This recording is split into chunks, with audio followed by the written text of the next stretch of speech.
At the wedding, Willow threw me aside and ran straight into the arms of her first love, kissing him passionately right in front of everyone. In my head, the system's voice rang out. Host, please retrieve the female lead and complete the wedding. Eyes red. I asked coldly, why the hell should I? Just then, the system zapped me again, pain surging through my body as I collapsed to the ground. But amidst the agony, a new voice, bright and mischievous, echoed in my mind. Host, I destroyed that damn system. Let's go. Time to wreck that shameless couple. I got up and realized that the pain from the electric shock had mysteriously disappeared. Chapter 1. My name is George. 3 years ago, I somehow got bound to a system. It told me I had to marry a target, Willow, or I'd die. I didn't believe it at first. I cursed it out. Next second, it shocked the hell out of me. I hit the floor gasping, writhing in pain. From then on, every refusal, every insult, I got punished. I had no doubt, if I kept resisting, it would literally torture me to death. So I gave in, and started pursuing the target, Willow. But this girl, she was a walking headache. Overdramatic, spoiled, and worst of all, still hung up on her first love who'd been overseas for years. She treated me extremely badly, like a servant. And yet, I couldn't turn against her. I could only keep simping for her like a dog. And I did that for 3 whole years. Finally, after all that simping, she agreed to marry me. Just as we were about to exchange rings, the doors burst open. Makoto, her first love, had come back. The moment she saw him, she dropped the ring,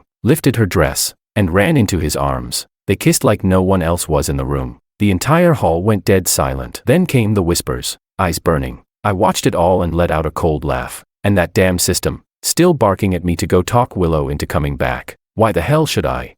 Rage consumed me. Another electric jolt slammed me to the floor. But suddenly, all the pain disappeared. Just when I thought the system had grown a conscience, a cheeky female voice popped into my head. Host, that trashy system's gone. I wiped it out. I just couldn't stand its manipulative, coercive bullshit *T. Why bully the good guys? Screw that. Don't worry, host, I've got your back now. Let's go. Time to wreck that shameless couple. Chapter 2. The system's playful female voice filled me with a huge surge of encouragement. I sprang to my feet and strode toward those bastards. Willow, her cheeks flushed, was nestled in Makoto's arms. Noticing my furious glare, she remained unruffled. Smiling at me, she said, George, don't worry, I was just saying goodbye to him. Our wedding will continue shortly. Makoto, his face etched with resentment and sarcasm, retorted. He's the simp you were talking about. Other than looking like he's got some cash, there's nothing special about him. Willow giggled coquettishly and shot me a proud glance. He's far better than you. He never loses his temper with me, and he's been my simp for 3 years. Unlike you, after graduation, you quarreled with me and left the country in a fit of pique. Now you regret it, but it's too late. Oh really? Then I must kiss you until I get my money's worth. Makoto laughed as he pinched her chin, oblivious to everyone around. The two of them began kissing again. The system was livid. These two really are a match made in hell, a bitch paired with a dog, with nerve thicker than a bulletproof vest. Host, kill them. I sneered as I advanced and grabbed Willow. She wore an expression of lingering delight. Hubby, you really love me so much that you can't wait to marry me. Let's go, she cooed. Smack. I raised my hand and delivered a brutal slap across her face. Everyone present gasped in shock. Willow was completely stunned. Without giving her a moment to recover, I began slapping her repeatedly from both sides. I was like a raging wild boar crashing through a fence, each blow loaded with all the resentment of the past 3 years. Delivered with immense force, her face swelled instantly, resembling a pig's head. Seeing this, Makoto tried to rush over to protect her, but I kicked him squarely in the groin. He let out a wolfish cry, clutching his injured groin as he collapsed in agony. Wow, host, you're amazing. The system cheered, its eyes sparkling with admiration. Just kidding, my years of karate training weren't for nothing. George, how dare you hit me? Willow shrieked, covering her face in disbelief and fury. I smiled slyly as I pulled out a handkerchief and wiped my hand. Hitting you just makes my hand feel dirty. Someone like you, in ancient times, you would have been drowned in a pig cage. It's like a toad kissing a frog, not good looking, but acting like a player, I added. After unloading my barrage of insults, I turned and strode back to the stage without looking back. Surveying the chaotic mass of guests, friends and relatives alike, I composed myself and picked up the microphone. Today, you've all been made to look foolish. I'm sorry to announce that this wedding can no longer continue. Instantly, the noisy banquet hall fell silent. As you can see, Willow has betrayed this marriage. From today on, I am officially nullifying our wedding. No more ties between us. The crowd erupted in shock. I smiled faintly and continued. As a gesture of apology, all your gifts will be returned double. Thank you all once again for coming. Bowing deeply, I stepped briskly off the stage. Fortunately, Willow and I hadn't yet registered our marriage. She had insisted on a wedding first. Who would have thought that this disaster would turn out to be a blessing in disguise? After all, I truly couldn't stand that disgusting woman. My parents rushed out to stop me, asking if I'd really thought it through. They had been extremely agitated ever since, 3 years ago, when I suddenly contracted that affliction and began obsessively chasing after Willow, a move they'd always disapproved of. They even threatened not to leave me the company if I went through with the marriage. I nodded. My father's eyes lit up as he gripped my hand tightly. Son, you've finally seen the light. But my mother looked disheartened, still in disbelief. My pursuit of Willow had been so absurd that it led to countless arguments with them. I once even braved a downpour to wait all night beneath her building, catching a high fever and missing an important company meeting, while Willow didn't even bother to check on me. My mother cared for me with all her heart, and my father, frustrated beyond words, had handed the company over to me long ago, never imagining it would come to this. Dad, Mom, it's all in the past. I won't mess up again. You can trust me. Before I could finish, Willow's parents hurriedly caught up. George, don't be angry and spouting nonsense, just go back. Yeah, you upset Willow again today. In the end, aren't you the one who always has to smooth things over? Her mother's eyes glinted slyly as she resumed her old trick. How about this? You secure the villa next to the wedding suite and give it to us, and I'll put in a good word for you. Seeing these two arrogant, calculating people, I couldn't help but laugh. Back then, it was all because that damn system had bound me to Willow, forcing me even to curry favor with her parents. They were just ordinary working-class folks, yet I'd spoiled them into thinking too highly of themselves. Later, they started bossing me around so much, it was as if they might as well have been shitting on my head, having grown accustomed to my submissiveness and endless concessions toward Willow. But now, that annoying system is long gone. Host, I've never seen such shameless people. Go on, curse them to death. Oh, just mimic what I did earlier. Chapter 3. Under the system's guidance, I slowly began to speak. You really tore the skin off your left cheek just to patch up the right, half shameless, half thick-skinned. Stay away from me. I'm allergic to senior citizen dust. I'm not only refusing you any favors, but I'll also claw back every last cent of that $3 million bride price. Willow's whole family has been milking me dry for years. Money, property, even her brother's job was shoved into his hands thanks to my connections. They've taken every advantage possible, as if they've forgotten who the real money source is. Mr. Liu pointed an accusatory finger at my nose, seething. Fine, I'm just waiting for the day when you get on your knees like a dog begging for my daughter's forgiveness. My mom slapped his hand away and coldly warned. Watch your mouth, or I'll have someone take care of you. She'd always been disappointed in me, but still cared for her son. Isn't your boy always like this? Every time he clings to my daughter like a simp. What does it matter if your family's rich and powerful? With a love-crazed son like that, you'd better watch your step. We might just reconsider singing his praises. My parents were so furious they couldn't even manage a single retort. Yeah, for the past 3 years, I've been even more shameless than a simp. But now that the damn system, which once threatened my life, has been wiped out, why should I fear any more begging? I kicked that old bastard aside without hesitation and, pointing at his wife, warned. Get lost. Keep harassing my folks and I'll peel a layer of your skin off. Both of them shrank back in fear. Willow's brother, who had rushed over, grabbed at them, then spat venomously. You've really grown a backbone, George, believe it or not. Before he could finish his pathetic rant, I pulled out my phone and barked out orders. Remove Martin Liu from his managerial position, and promote the assistant manager to full manager, execute immediately. That worthless bum was nothing but a lazy slacker who managed to scam his way into a department manager post through my connections. He couldn't do a damn thing, so I even had to hire an extra assistant manager just to clean up after him. He used to pocket an effortless $50K a month without doing anything. But those good days are over. Martin's face turned incredulous as he threatened furiously. You dare? You think I won't make sure my sister never forgives you? I laughed. Even if the cheating duck got handed to me for free, I'd still find her filthy. What right does she have to talk to me about forgiveness? There's no damn way I'd ever forgive that B*TCH. Got it. Get lost already. You're just making a fool of yourself, going around in circles like a naked clown on a grinding wheel. The three of them were fuming and, even as they scrambled off, they kept mouthing off. We'll be waiting for your entire family to come and apologize. My parents looked at me with worry and, gritting their teeth, declared. We're not going to apologize to you. I smiled, draped an arm around my mom's shoulder, and replied. Neither am I, don't worry. They fell silent, their expressions filled with disbelief. As soon as I got home, Willow called. Her tone was as cold and narcissistic as ever. George, I know you're jealous over me today. But you shouldn't have hurt Makoto. Go to the hospital and apologize to him. If you do, maybe I'll forgive you for what happened before. I put the call on speaker. My parents listened anxiously, shaking their heads. Cut the drama. Makoto and I are a thing of the past. Once this is over, we'll schedule an even grander wedding. I promise, I'll go register our marriage with you tomorrow. And since Makoto got hurt because of you, you're paying his hospital bills.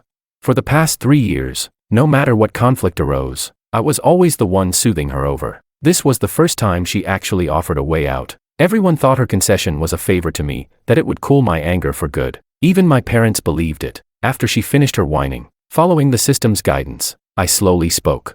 Since you're at the hospital, you might as well go get your head checked. When I treat you like a human being, you insist on acting like a dog. What are you barking for?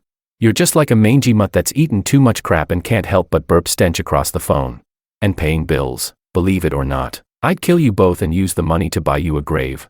Every word I spat left me feeling incredibly refreshed. Thanks, system. Willow was left speechless by my tirade, and my parents stared at me in disbelief. Anything else? If you're so bored, why don't you go find a tree to hang yourself from instead of harassing me on the phone?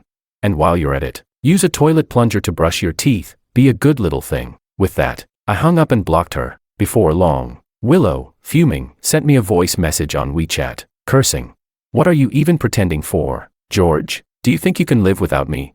Listen up, you're nothing but a dog I keep, and you do exactly what I tell you. 4 years, I really was like a dog. Everyone used to joke with Willow that I was her rich, obedient mutt, and she even believed it. So today, she finally lost it and spat out such shameless trash. I replied lightly.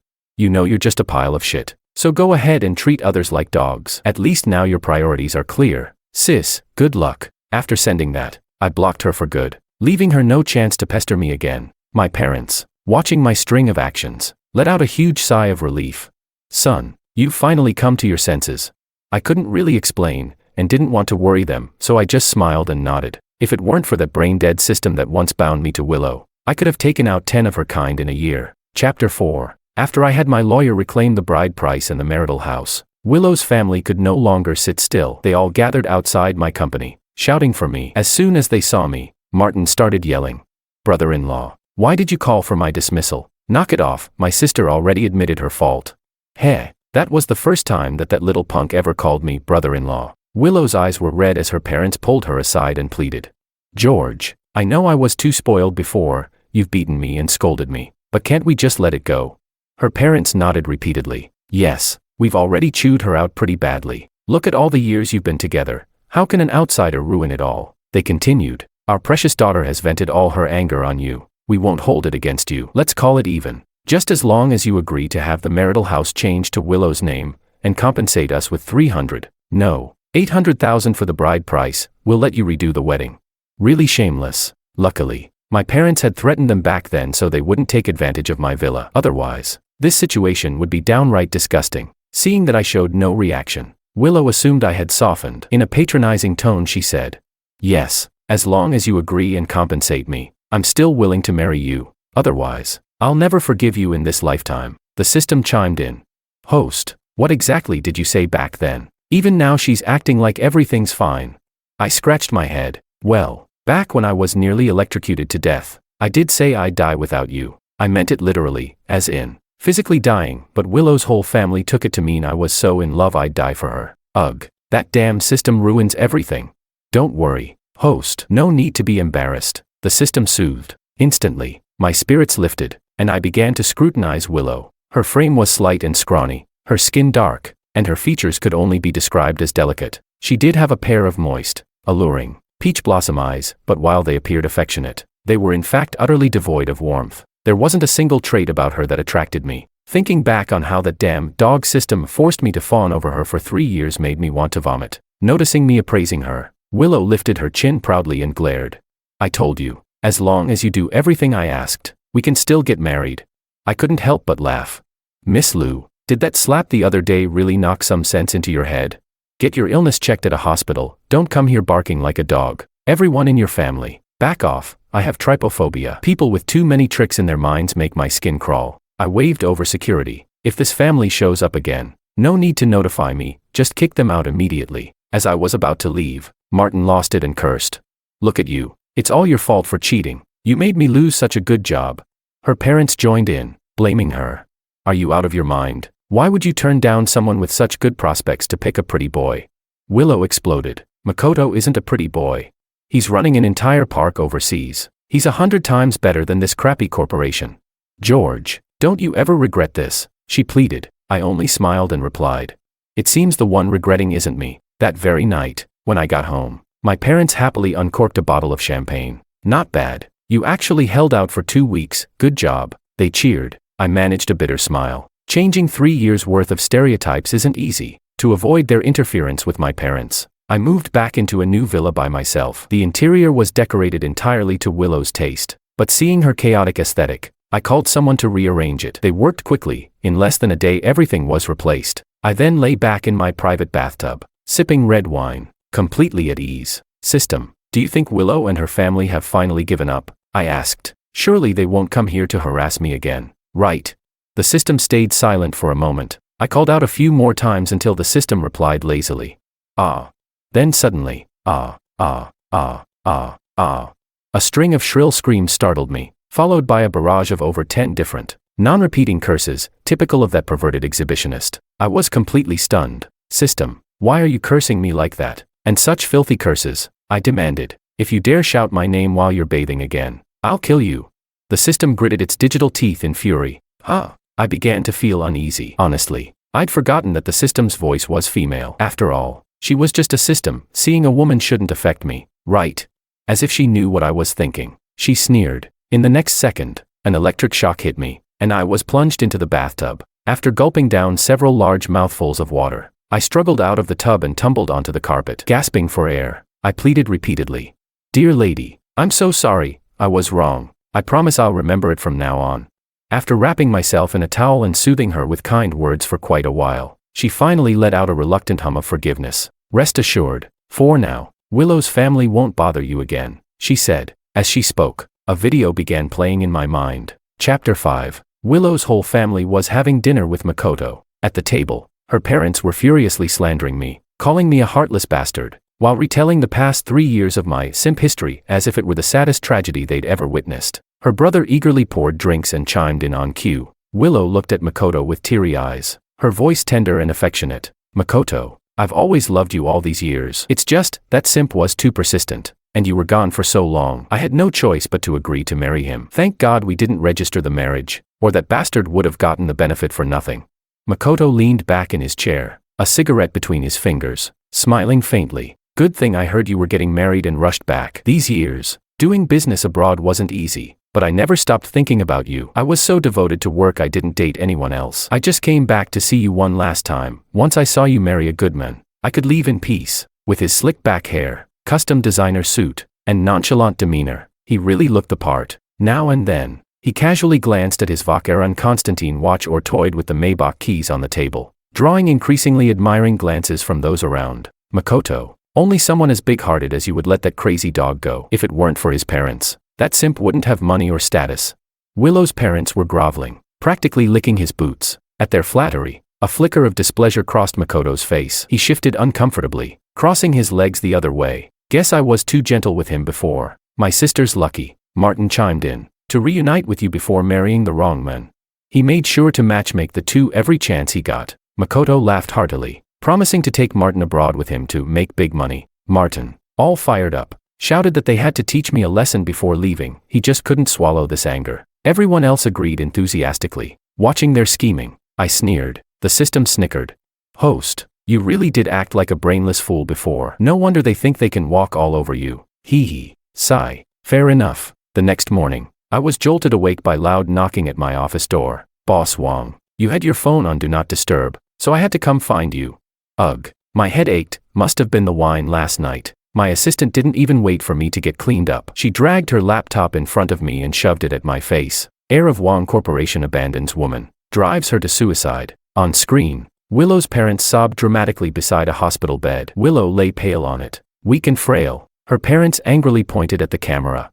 "I know rich men love to toy with women, but George chased our daughter for 3 years. He showered her with affection, held a whole wedding, then backed out at the last second. You think playing with someone's feelings is fun? Our daughter gave him her heart. Then he dumped her and even had security kick us out of the company. What a cold-blooded man. The footage even included the scene of me ordering the guards to throw them out. On the hospital bed, Willow wept silently, lifting her bandaged wrist weakly. George, what did I ever do to deserve this? You humiliated my entire family on the most important day of my life. If you want to play your little rich boy games, can you just leave me alone? Sob, sob, sob. Her cries and pitiful expression made it seem like she might crumble at any moment. The comment section exploded. Scumbag. Wasted 3 years of her youth. What's he gonna do to repay her? Ugh. Poor girl even tried to take her life for this jerk. She should be compensated for emotional damage. Boycott this guy's company. He better apologize in public. Since the wedding had only involved close friends and family, no one else had seen what really happened that day. Everyone was arguing in the comments, but without evidence. It was just words against words. If you say the woman cheated first, where's your proof? Someone taunted. One sentence silenced my defenders. I rubbed my temples and turned to the system. System, got any solutions? The system sighed dramatically. Host, what would you even do without me? Suddenly, the computer screen lit up with a perfectly captured video. It showed Willow running into Makoto's arms, kissing him passionately on the wedding day, then her grinning as she said, George, don't worry, I'm just saying goodbye to him. Our wedding continues in a bit. The video continued to show them mocking me. That simp, he's got money and no temper, licked my shoes for 3 years. My assistant, shocked but quick on her feet, uploaded the footage to my personal account. Miss Lou, our boss originally wanted to give you some dignity and end things peacefully, but now, you brought this on yourself. The internet saw everything. Willow's clingy, fawning face toward Makoto, their arrogant trash talk, and finally, the part where I slapped the fake princess and kicked the smug gigolo. Public opinion began to shift hard. Damn right, he should have hit her harder. Seriously, can y'all stop believing every sob story without seeing both sides? That girl's so nasty. If it were me, I'd have gone after that cheating pair with a knife. Chapter 6. No matter how much scheming they did, they never expected I'd have video evidence. The wedding videographers that day had clearly stated they didn't capture those scenes, but they didn't know I had the system on my side. Public opinion turned harshly against the Liu family. Under intense scrutiny, they had no choice but to discharge Willow from the hospital overnight and start plotting a new counterattack. Soon, they launched a fresh round of slander. On camera, Willow cried, claiming I had forced love on her, using money and power to pressure her into submission. Martin, her brother, even swore. He bent the rules to make me marketing director, just so he could keep my sister close. We're just an ordinary family, we couldn't fight back, so we could only convince our daughter to go along with it. They even released a new video as evidence, footage from the past 3 years, of me. In it, I was shown begging Willow to marry me, telling her I'd die without her. I agreed to all her unreasonable demands, until she brought up her dream guy. My expression darkened as I told her to forget about him. At the time, my mind was full of curses. If it weren't for that damn system, who cares how many damn exes she had? She agreed to marry me, that's it. I didn't need to hear her emotional drama. Because of that bottled-up frustration, I came off as irritable, clingy, and even looked like a controlling freak or abusive boyfriend. It doesn't matter, Willow, I said in the clip, gripping her shoulders, eyes bloodshot. As long as you marry me, I'll treat you right. You'll forget about him. In everyone else's eyes, I looked deranged. Sure enough, public opinion swung back around. This guy's sick in the head. She literally told him she loved someone else and he still forced it. That look in his eyes, creepy as hell. She was obviously coerced. The internet forgets fast. Just days ago, they were bashing her for cheating on me. Now, they were saying I was the problem. That Willow had only cheated because she was trying to escape my control. Total contradiction, yet everyone still bought it. That's the price of lies, cheap to tell, expensive to prove wrong. Her parents jumped in once the drama heated up again. Actually, it was us who called Makoto back. We wanted to rescue our daughter from that hellish relationship. We underestimated George's vindictive nature. He didn't just beat and humiliate them, he threatened to kill them if they stayed together. Our poor girl had no choice but to attempt suicide. All we ever asked was for compensation. Was that so wrong? A good chunk of people bought the sob story. They said Willow just wanted to escape my grip, and I hit her at the wedding out of rage. Some even claimed I was responsible for her attempted suicide, that I was just another possessive, manipulative rich guy. He should pay up. Youth compensation, emotional trauma fees. They turned into an army for the Liu family. My parents, fuming at the headlines, wanted to sue for defamation but had no direct proof. All they could do was angrily ask, "Do you really have to pay them?" I smirked. "Yeah, I do, but I'm the one collecting." The system popped up with footage of the Liu family cornering me at the company gate. The video showed them first forcing Willow to apologize, then boldly demanding my house and $8 million in bride price as compensation to let us continue the wedding. Willow's smug, self-righteous attitude sparked public rage. When I slapped her and called her brain damaged, people cheered. This family is shady AF. I'd have claustrophobia too if I had to be near people like them. Wait, he told them to stay away. How is that forced love? He's dying to get away from this family, not the other way around. And they even threatened him. Disgusting. Truth was finally revealed. My assistant giggled gleefully. Boss Wong, why didn't you show this earlier? I waved a hand. Have someone edit it into a highlights reel. Pay for extra coverage, put it everywhere. Zoom in on that kiss between Willow and Makoto at the wedding. Slow motion. HD. Let the public really enjoy the show. She nodded enthusiastically and ran off with her laptop, with the full weight of Wong Corp's PR power behind it. Soon the entire internet was flooded. Shocking. Gold digger cheats on wedding day. Humiliates fiancé and extorts his family. Screens in every public square played footage of Willow's betrayal, her family's extortion, and my slap heard round the internet, complete with voiceover explanations of why I slapped that cheating pair. The Liu family's reputation was ruined. They lost every shred of dignity they had. I didn't care. Worst case, a bit of green on my head. After all, if you want to survive life, you've got to wear a little green sometimes. I survived 3 years of electric shocks. This, child's play. As netizens dug deeper, the Liu family's dirty laundry was aired in full. People camped outside their neighborhood trying to get interviews. Everywhere they went, they were pointed at,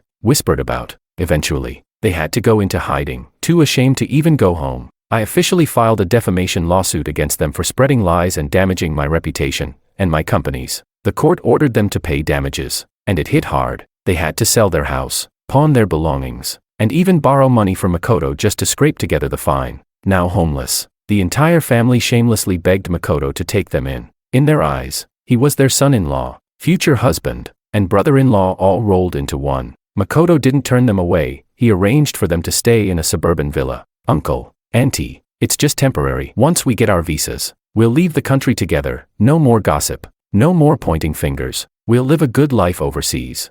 The family clung to this new fantasy of luxury abroad, showering Makoto with praise. Wrapped in the sweet illusion of love and escape, Willow couldn't help but send me one last message. I'm doing just fine without you. You were my simp for 3 years, and got publicly cheated on. Serves you right. Chapter 7. I didn't respond. There was no need to. The system's lazy voice drifted out. Host, really not going to save her? I shook my head. You brain-dead idiot. Put out that cigarette. She snapped before changing the subject to Makoto's latest movements. As expected, he was taking the Liu family abroad that very night. Sure enough, in the middle of the night, I received another message from Willow. Goodbye, you pathetic simp. I'm flying off to a beautiful foreign land to start a brand new life. You know what? For 3 years, I never gave myself to you, but just now, I gave everything to Makoto. He's the kind of man worthy of me. You never were. I chuckled and blocked her new number. Oh, hope you'll keep that same confidence later. Half a month later, a domestic news outlet exposed a serious overseas fraud case. Someone had been lured abroad by a friend, and nearly lost their life. Thanks to incredible guts, determination, and sheer luck, they had managed to escape and get help from the embassy. On screen, the men looked pale, disheveled, haunted. They said we'd make big money overseas, live the good life, but it was king nightmare. Don't trust anyone who promises fast wealth abroad. Think 3 times before you go. There's no such thing as free lunch. Once you're in someone else's turf, no one can save you. Please, learn from me. He babbled on, panicked like a rabbit freshly traumatized. I grinned and asked the system. So, how do you think Willow's family is doing right now? She smirked. You wanna see? I nodded.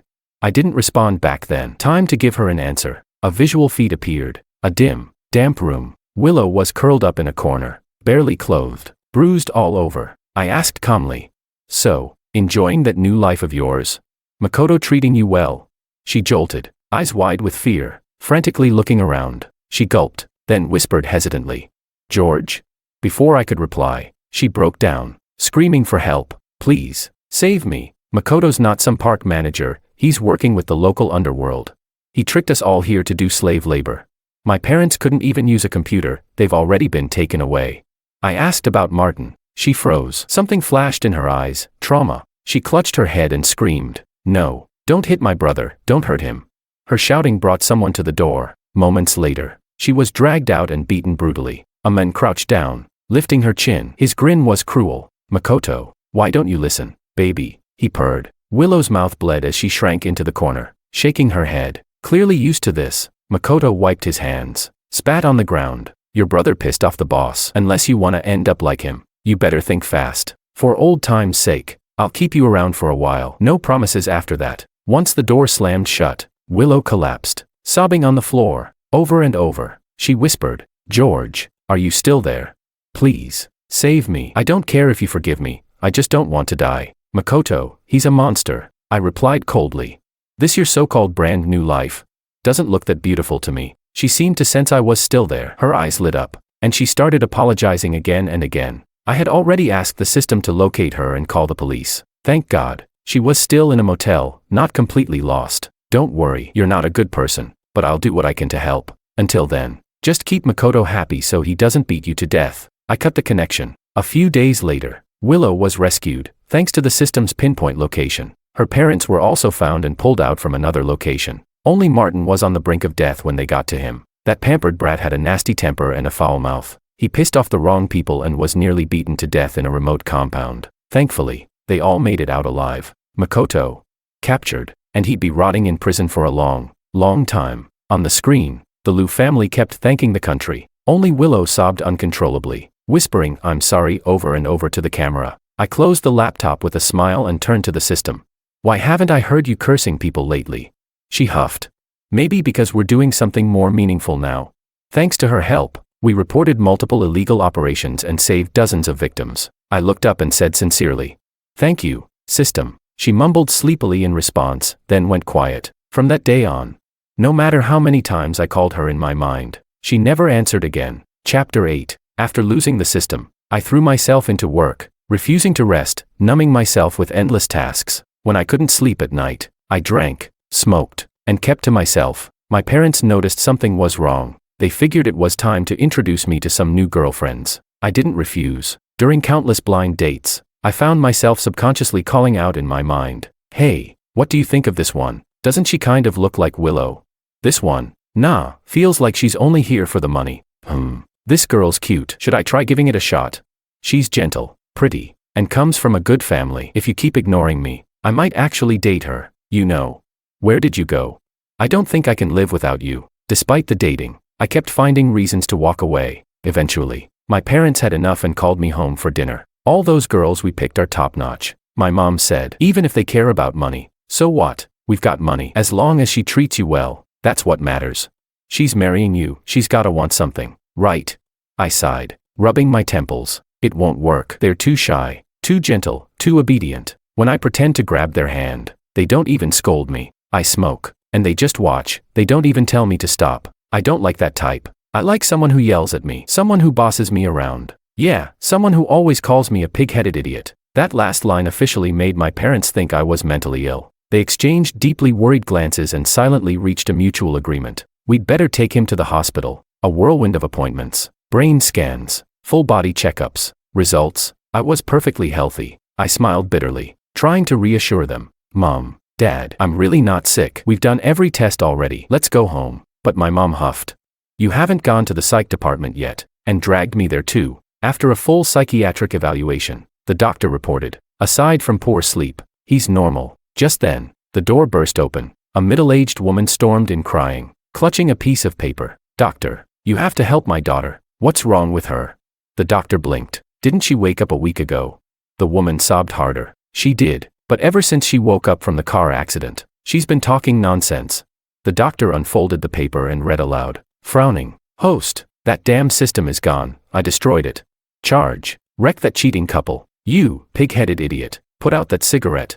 Call me while bathing again and I'll kill you.